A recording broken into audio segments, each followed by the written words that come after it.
Okay, so this is a Yamaha GB1 model piano, and this is a baby grand. As you can see, it's pretty small, and I want to show you how to spot a lower quality piano, because this is a Yamaha piano. Yamaha, they are known for manufacturing nice pianos about average and above average qualities.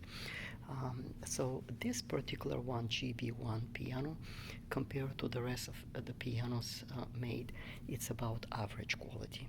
But compared to the line of Yamaha pianos, this is one of their entry-level pianos.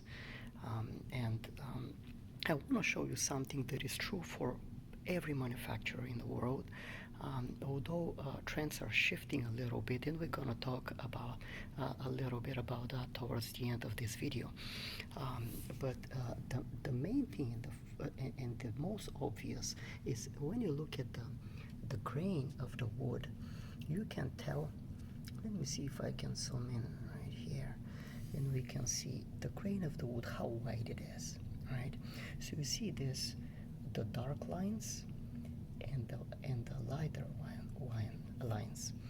So that means that the darker lines are when the tree grew during the winter months, and the lighter lines are when the tree grew during the summer months.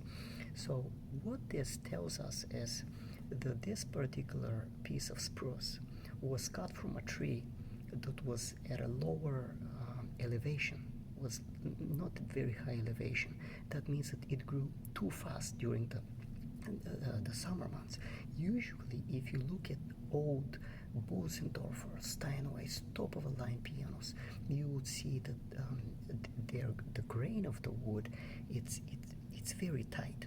So you would notice that the summer months growth, which is the lighter lines, are almost as thin as the darker ones.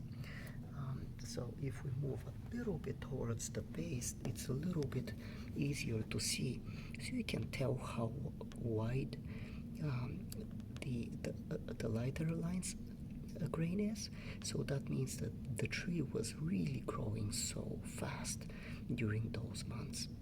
And obviously, I've noticed on this type of pianos, they kind of always mix the grain when they glue together the soundboard with a tighter grain. So for example, you can see this plank has a tighter grain, this one has a wide grain, and then they alternate. This one has a tighter grain. So this is how I've noticed manufacturers do it this day, but still it's overall you can see the grain that was used is at least on half of the soundboard. It's very wide, and if you notice some old expensive Italian, French violins, you would also see that the grain is very tight. Some of the newer violins that are coming up, you would see with some wider grain. Obviously there are exceptions. Even in the past there were some fine violins with wider grain, but those are very far in between, a few in between. So basically it's considered that the tighter the grain, the stiffer the wood, and the better its sound qualities.